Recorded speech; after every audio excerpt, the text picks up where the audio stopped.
Story channeling, the art of imagination.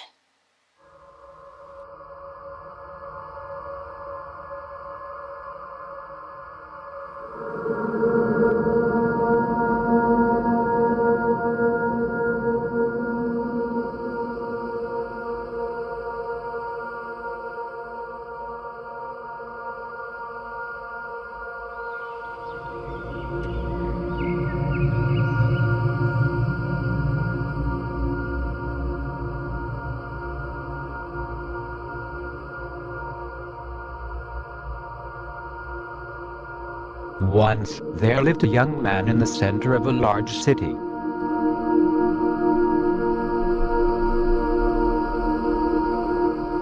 Every day he rose to the same routine: work, eat, and sleep, in order to build a good life for himself.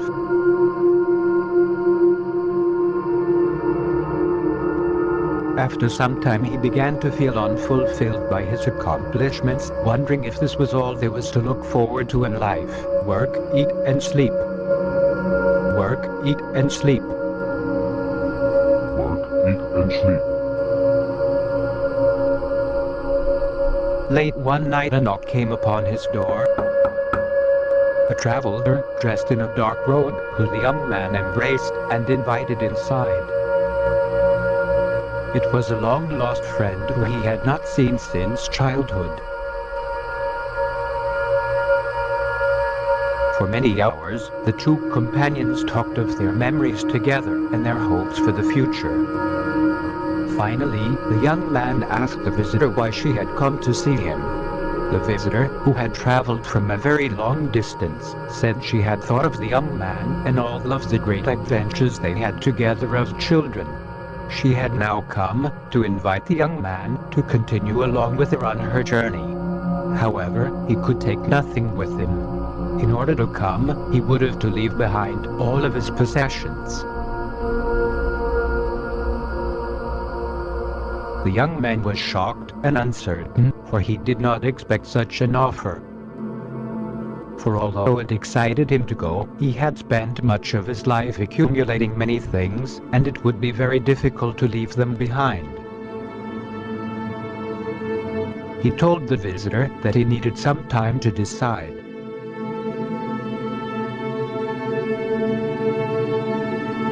The next day, he called his family and friends to him for counsel on what he should do.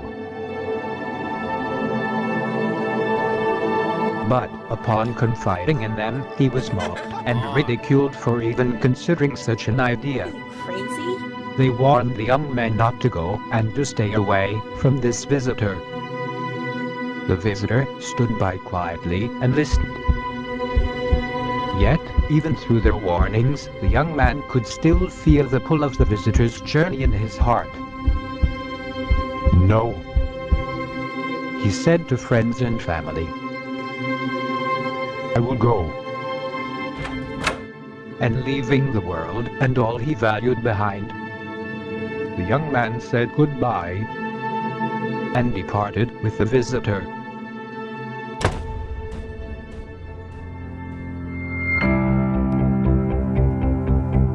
The young man and the visitor traveled many roads together, the visitor guiding every step of the way. On the first road, they encounter a wealthy merchant who happened to be caravanning into the city. This merchant was called Sanity. Sanity called the young man to him and began to question him.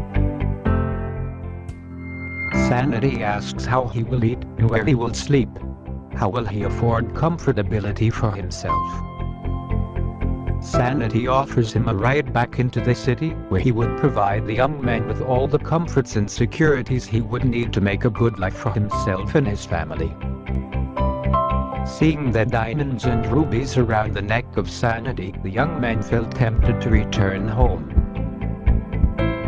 But he felt the pull of the visitor's journey in his heart. He turned to Sanity and said, "No." And Sanity departed from the young man, and the two travelers continued their own way.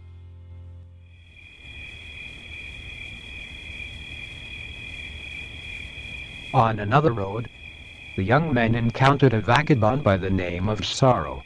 Sorrow was blind and dressed in rags. The young men felt pity for Sorrow and sat beside the road with him for many hours.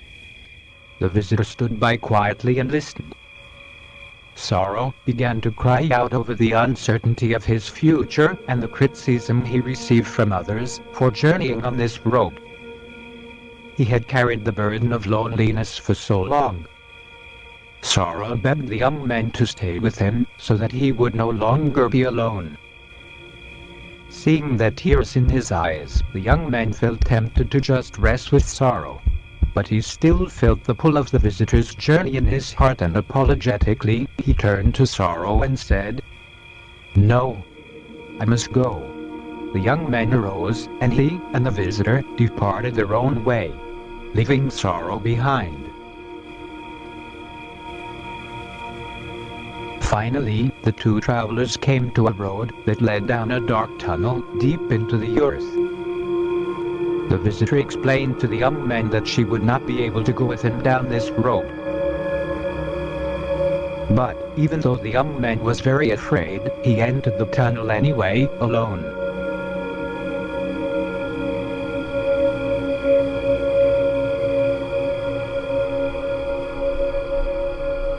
Narrower and darker the tunnel became,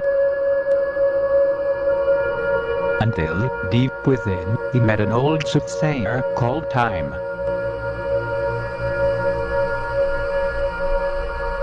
Time taught the young man many things he could never have fathomed.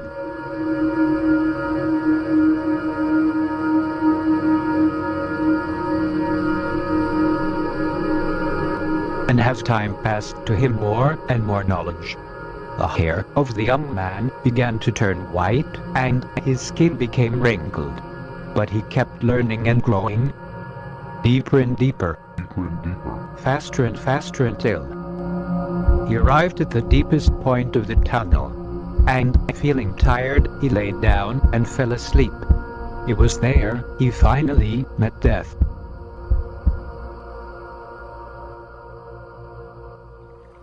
Immediately, he awakes, screaming out as if from a nightmare. He is aboard a large ship, sailing across clear waters under the night sky. He began to panic. Where was Time? How did he get here? Where was here? Almost as if by command, a beautiful woman appeared before him. Immediately, he recognized her. It was the visitor. She was trying to soothe him. She explained to him that he had only been sleeping. But you're awake now, the visitor reassured him. Though it took a few minutes for him to find his bearings, the young man started to remember the truth.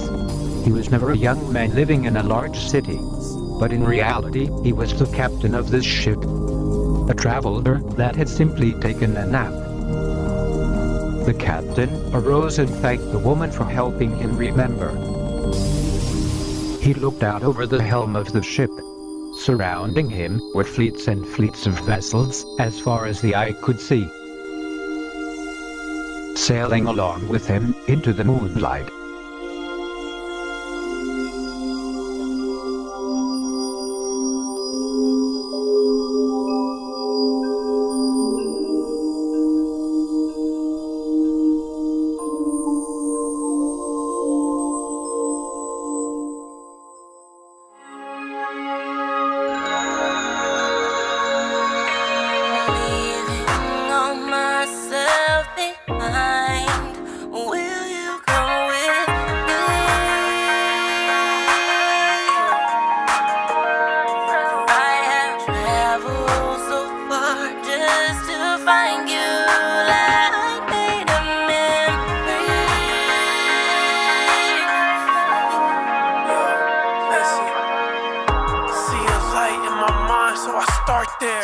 Watch the night go by, still my crosshairs.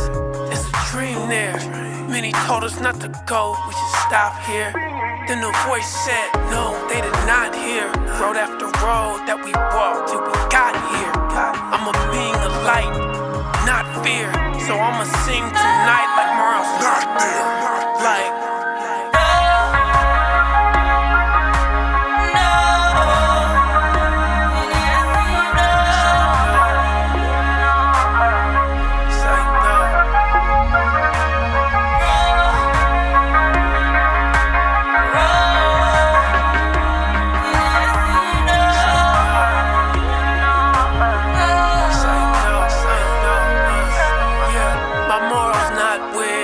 all the sorrow that we face like it's not fair.